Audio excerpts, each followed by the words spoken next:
En direct du 20e congrès de la FUB à Bordeaux, le 6 et 7 février, c'est sur Radio Cyclo.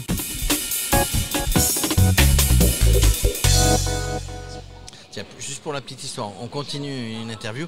On a le plaisir de recevoir Alban Godard, qui est l'administratrice de Femmes en Mouvement, elle va nous en parler, et qui était la présentatrice remarquable et remarquée du palmarès des villes cyclables hier. Athénaïs avec nous, presque une table de femmes. Juste, il est sympa le petit jingle fait par une femme. Je vous fais rigoler, c'est une comédienne qui fait les voix pour les bandes annonces pour Canal+, et notamment pour Groland. Voilà, c'est parfait, hein, belle voix. Donc Alban, merci de venir consacrer un petit peu de votre temps sur le plateau de Radio Cyclo. Vous êtes femme en mouvement, femme au pluriel. On va parler un petit peu du vélo au féminin, on va dire. Et, voilà. En tout cas, félicitations. Vous aviez hyper bien préparé. Dieu sait si nous sommes dans des meetings régulièrement. Pour ce palmarès. Mais comme vous êtes dans le vélo, c'était facile finalement. Oui, c'était facile. Alors, pas si facile que ça, parce que je ne connaissais pas toutes les villes du palmarès et que mon idée, c'était à la fois de présenter les villes et leurs spécificités sans paraître trop réducteur non plus et cliché, et de présenter aussi, de rappeler que le vélo, c'est quelque chose de très divers, en fait, qu'on peut faire du vélo en étant sportif, qu'on peut faire du vélo pour aller au travail, qu'on peut faire du vélo juste avec ses enfants, qu'on peut faire du vélo pour le tourisme, et que ça crée du coup une palette de cyclistes qui est très très très différente, très variée. Et donc c'était mon idée aussi de montrer cette diversité de pratiques du vélo dans la cérémonie. Alors la palette est très variée, mais des fois il y en a qui sont vélo taf, vélo urbain, vélo cyclotourisme, vélo cyclosportive, etc., etc. En tout cas, c'était bien préparé. J'ai bien aimé votre humour. Quand vous avez parlé de Versailles, puisque j'ai habité de longues années à Versailles, tout ça était bien préparé. Les femmes en mouvement. Et bravo pour les citations cinématographiques. Il y en avait combien ? Il y en avait 8 de mémoire, oui. 8 citations, oui. Et puis des références. Et il y avait une trentaine de références au vocable un peu particulier cycliste, donc celui du Tour de France, mais pas que, la transcontinentale, faire des références aussi à peut-être des choses un peu moins connues du monde du vélo, notamment en France. Il y a un vrai vocabulaire cycliste, hein. Vous l'avez employé, effectivement, vous avez employé des mots que les cyclistes comprennent et d'autres ne comprennent pas forcément. Et que même moi, certains, je ne connaissais pas certaines expressions. Hein. Donc, quel est votre préféré ? J'avoue que j'ai alors je sais pas si ça se dit à la radio, mais j'ai une petite préférence pour un dernier petit coup de cul. Je trouve qu'il y a quelque chose dans cette expression qui est quand même très drôle. Et je pioche, vous l'avez employé, je pioche? Non, j'ai pas employé je pioche. Donc c'est en disant bon, je suis monté dans le rouge et je pioche et je n'avance plus en gros. Hein. J'aime beaucoup aussi avoir de la laine sous les ongles. Je la connaissais pas celle-là. C'est vraiment s'accrocher à celui qui est devant. Je trouve qu'il y a quelque chose de très imagé, très bien. Il y a des expressions, il doit exister. Et alors il existe parce que je l'ai vu sur internet, un espèce de dico des mots cyclistes à connaître quand on fait du vélo. Alors, Femmes en mouvement. Femmes en mouvement. Racontez-nous, Alban, qu'est-ce que c'est que ce mouvement et... Alors, Femmes en mouvement, c'est une association qui a à peu près 5 ans d'existence et dont l'objectif au départ, ça partait d'un constat qui était qu'il y avait assez peu de femmes présentes dans les métiers de la mobilité et dans les entreprises de la mobilité. Et c'était au départ principalement un réseau de réflexion professionnelle. Et en réfléchissant, en avançant dans notre réflexion sur ce sujet, on s'est rendu compte qu'il y avait un deuxième sujet fondamental qui était la mobilité des femmes. Et que la façon dont les femmes se déplaçaient ou se sentaient dans l'espace public était très différente de la façon dont les hommes se déplaçaient ou se sentaient dans l'espace public. Donc maintenant, on a vraiment ces deux axes, les femmes dans la mobilité et la mobilité des femmes. C'est un peu notre enjeu de mettre et d'avancer sur ces deux sujets. Alors on parlait de licenciés, on parlait de femmes qui font du vélo, un pourcentage, on ne sait pas trop. Par contre, ce qui était intéressant, c'est un chiffre que vous avez donné hier dans le cadre des réponses, puisqu'il faut rappeler que le baromètre des villes cyclables n'est fait uniquement par des utilisateurs et utilisatrices. 40% de femmes dans les réponses. Exactement. Donc c'est vrai qu'on a assez peu de données, en tout cas accessibles. Il doit y en avoir des gens qui ont fait des études de genre, qui ont dû regarder ces données-là, mais en tout cas des données bien consolidées, on en a peu. C'est vrai que c'est intéressant de voir que pour le baromètre, il y a eu 60%, à peu près 58% d'hommes qui ont répondu au baromètre et du coup 42% de femmes qui ont répondu au baromètre. Donc ça donne une idée aussi potentiellement des usages genrés de la bicyclette. Donc c'est mais pour nous c'était une donnée très intéressante. Est-ce qu'on sait s'il y a une évolution par rapport au baromètre précédent sur le pourcentage de femmes répondantes? Je sais pas, j'ai pas regardé. C'est une bonne question. Je saurais pas dire. Bon, on se reverra. Elle avait pourtant bien préparé. Mais ça y manquait. On a l'impression de voir beaucoup. Enfin, moi j'ai l'impression dans les villes, alors on va dire vélo urbain, vélo taf, de voir beaucoup plus de femmes que d'hommes. Alors est-ce que ça n'est qu'une impression? Alors je pense que c'est une impression. Ça doit dépendre aussi des heures à laquelle vous vélo taffez. Donc c'est vrai que moi j'ai en tête une étude qui a été faite assez poussée, qui a été faite dans certains quartiers de San Francisco où ils se sont posé cette question-là. Ils ont calculé le nombre d'hommes et de femmes qui passaient et aussi ils ont regardé en fonction des horaires. Et ils se sont rendus compte que il y avait globalement il y avait que 30% de femmes qui utilisaient le vélo contrairement à 70% d'hommes. Donc il y a quand même. Faut dire que ça monte pas mal San Francisco quand même. Ça monte pas mal, mais avec un vélo électrique. Et puis pour faire pas mal de cyclotourisme, j'avoue que je monte les mêmes côtes que mon compagnon, donc je vois pas. Voilà, ça peut être un frein. Pour aller au boulot, ça peut être un frein de pas avoir envie de prendre une douche et de se remaquiller à l'arrivée. Exactement. Mais cela étant dit, ce qui était intéressant dans leur étude, c'est qu'ils ont remarqué que pendant les heures, on va dire en dehors des heures de commute classique, ils ont une proportion qui augmente très largement. Et ils se sont rendus compte que pendant les heures creuses de la journée, les gens à vélo étaient plutôt des femmes en fait. Il y avait plus de 40% des déplacements en heures creuses qui étaient faites par des femmes, notamment parce que aller rechercher à la crèche, s'occuper des enfants, etc. Et du coup, c'est peut-être aussi en fonction de à quel moment on se promène dans la ville, on peut avoir une perception différente. Cela dit, je suis assez persuadée qu'il y a, et ça c'est peut-être juste une perception, j'aimerais bien la faire suivre par des chiffres, mais de ma perception, il y a beaucoup plus d'hommes qui se déplacent à vélo que de femmes. Alors en tout cas, il y a des groupes, je ne vais pas appeler des groupes d'influence, mais sur les réseaux sociaux, notamment en cyclosportif, cyclotourisme, il y a plein de groupes qui se forment. Il y a les bornés récemment, il y a Elles font du vélo, il y a Maraca, il y a des tas de groupes qui essayent de fédérer. Et d'ailleurs, Elles font du vélo, pour ne citer qu'elles, me disait qu'il y a autant d'hommes, ça s'appelle Elles font du vélo, mais finalement il y a autant d'hommes que de femmes. Mais voilà, le vélo est au cœur, c'est un cœur du sujet électoral, on va dire, puisque c'est pour bientôt, mais c'est aussi au cœur des préoccupations des gens, des petits, des grands, qui veulent faire du vélo et qui vont chercher des renseignements partout. Puis il y a quelques groupes qui fédèrent, en tout cas qui essayent de relayer et de rassembler. Pour revenir sur le baromètre des villes cyclables, est-ce qu'il y a un chiffre qui vous a marqué, Alban? Est-ce qu'il y a une ville qui est coup de cœur où vous avez remarqué vraiment une évolution forte ou des exemples de réussite?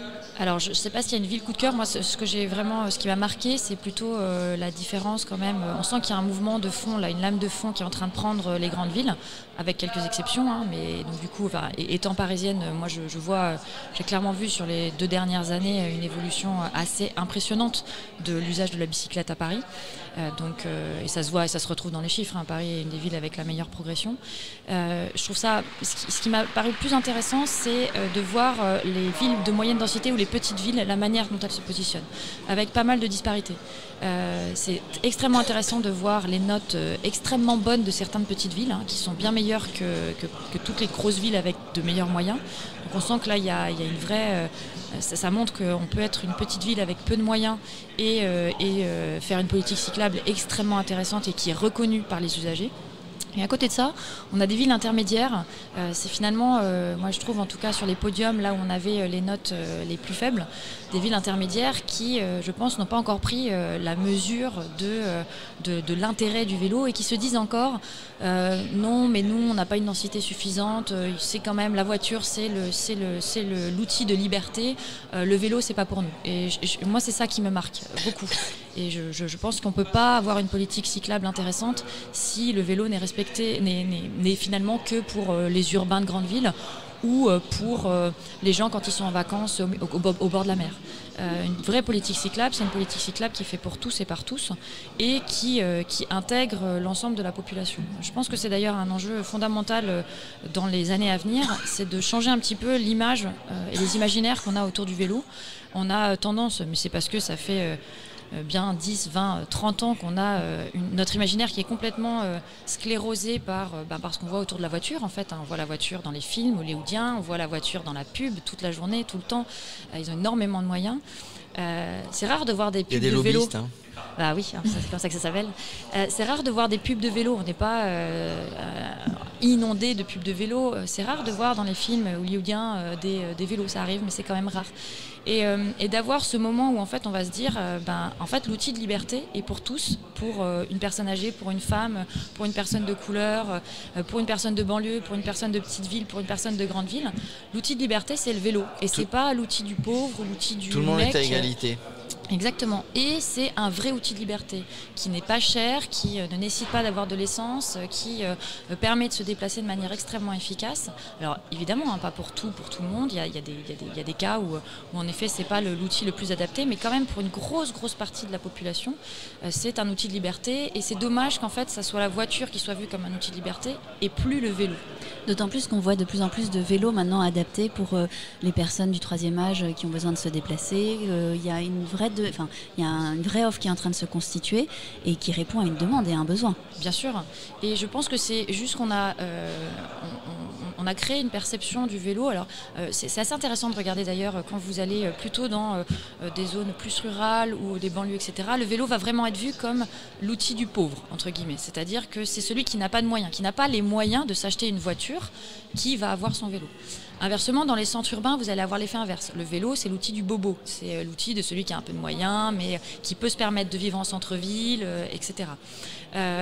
Mais dans tous les cas, c'est à chaque fois, non, c'est pas pour moi parce que moi, je suis pas quelqu'un de pauvre, ou alors, non, moi, je suis pas un bobo. Inversement, il y a aussi, je pense que c'est cette réflexion sur le genre, il y a aussi ça, le vélo, non, c'est plutôt un truc pour les mecs. Moi, je veux pouvoir me mettre en jupe, mettre des talons, je vais pas faire du vélo en talons, quoi. Donc, il y a aussi cette perception-là qui est... Moi, je fais du vélo en talons, en jupe. J'ai aucune contrainte sur la façon dont j'utilise mon vélo et la manière dont je m'habille. Mais c'est vraiment une perception qui est très forte. La perception de le vélo, c'est un truc pour le jeune, en fait. Moi, je suis un peu âgée. Mais encore une fois, c'est une perception. C'est pas du tout quelque chose de vrai. Moi, mon arrière-grand-père, jusqu'à 84 ans, il faisait 15 km de vélo par jour. Et c'est ça qui le maintenait en forme, finalement. Donc je pense que c'est de rappeler que le vélo, c'est cet outil fantastique parce qu'on peut choisir son rythme, on n'est pas obligé de pédaler comme un dingue, et on peut pédaler comme un dingue si on veut. On peut prendre un vélo qui est adapté pour mettre des jupes, pour pas mettre de jupes, on peut adapter cet outil très facilement à notre usage, et du coup c'est un outil fantastique. Et alors pour pouvoir permettre à tous de rouler le plus facilement possible, il y a l'enjeu de sécurité et d'aménagement des villes, et donc le levier principal pour pouvoir permettre à tous d'y passer. Alors c'est vrai que pour le coup, pour avoir fait des sondages qui ne sont pas du tout faits de manière on va dire scientifique, mais pour avoir demandé à beaucoup de personnes quels étaient leurs freins principaux, en tout cas en milieu urbain. Je ne sais pas si c'est le cas, mais je pense qu'en milieu semi-dense c'est aussi le cas. Le premier frein qui revient, c'est que je ne peux pas faire du vélo parce que je ne me sens pas en sécurité. Hommes et femmes confondus. Donc l'enjeu des infrastructures est fondamental. Je pense qu'il est fondamental en ville. Il est fondamental aussi entre petites villes, d'avoir des vraies infrastructures, des sites propres, des voies vertes, etc., où les gens se sentent tout à fait à l'aise pour faire 5 ou 6 km, qu'on soit un enfant, un adulte, un ado, etc. Donc c'est un enjeu fondamental. Moi, je mettrais un autre enjeu qu'on a tendance à sous-estimer, je pense qu'il va être le sujet qui va venir après, qui est l'équilibre et le respect entre usagers de la route. En tant que cycliste, j'ai autant le droit qu'une voiture d'être sur la route, même s'il y a une piste cyclable à côté. Je préférerais utiliser la piste cyclable, mais par exemple, il y a un camion qui bloque la piste cyclable, je vais me mettre sur la route. Il n'est pas normal que dans ce cas-là, en fait, je ne me sente pas en sécurité alors que j'ai autant le droit, selon le code de la route, d'être sur cet espace. Il n'est pas normal aussi que, par exemple, à Paris, il y a 50% de l'espace public qui est dédié à la voiture. Il n'est pas normal que moi, avec mon petit vélo, je ne puisse pas accéder à cet espace en sécurité. Donc, je pense qu'il y a un vrai sujet aussi de comment est-ce qu'au-delà de l'infrastructure, on rappelle le respect fondamental du piéton, du cycliste, par les autres usagers, notamment les autres usagers qui arrivent avec un outil qui est quand même beaucoup plus dangereux parce qu'avec beaucoup plus de puissance. Donc pour moi, il y a aussi cet enjeu-là qui n'est pas qu'un enjeu d'infrastructure, qui est un enjeu de sensibilisation et finalement d'éducation. D'éducation, effectivement. On avait, quand nous étions jeunes, en tout cas pour moi, des cours d'instruction civique. On apprenait à respecter et à se respecter entre nous, etc. Juste pour faire un petit retour sur les villes cyclables, sur le palmarès, moi je tire mon chapeau à tout le monde, hein, tous les gens qui font des efforts, toutes les villes, et puis celles qui sont derrière et qui vont tâcher de faire des efforts. Je tire mon chapeau aux petites villes, et vous allez voir pourquoi. Parce que vous en avez parlé, ça n'est pas du tout les mêmes moyens. Et ça veut dire que d'aménager des aménagements cyclables, des aménagements de sécurité, enfin tout un tas de choses, ça n'est pas uniquement une question de moyens, c'est une question de volonté, c'est une question d'ingéniosité. Voilà. Ça, je voulais le rappeler, vous en avez parlé, il n'y a pas que les moyens.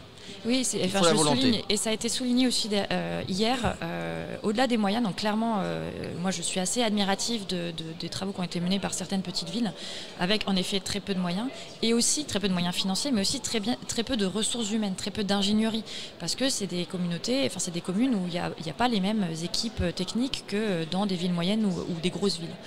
Donc de se retrouver, en effet, ça démontre une ingéniosité extrêmement importante et étendue de ces villes qui est remarquable. Écoutez, on a parlé presque 16 minutes. D'habitude, on fait plus court, mais vous parlez et c'est très intéressant. Hein.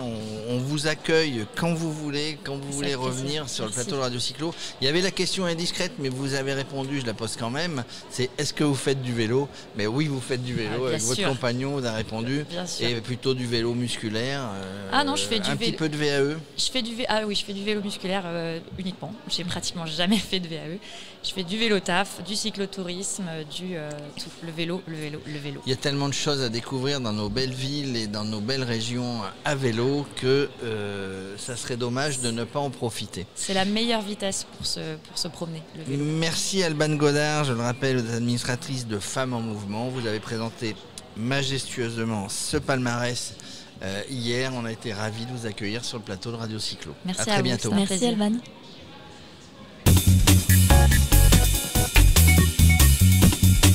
En direct du 20e congrès de la FUB à Bordeaux, le 6 et 7 février, c'est sur Radio Cyclo.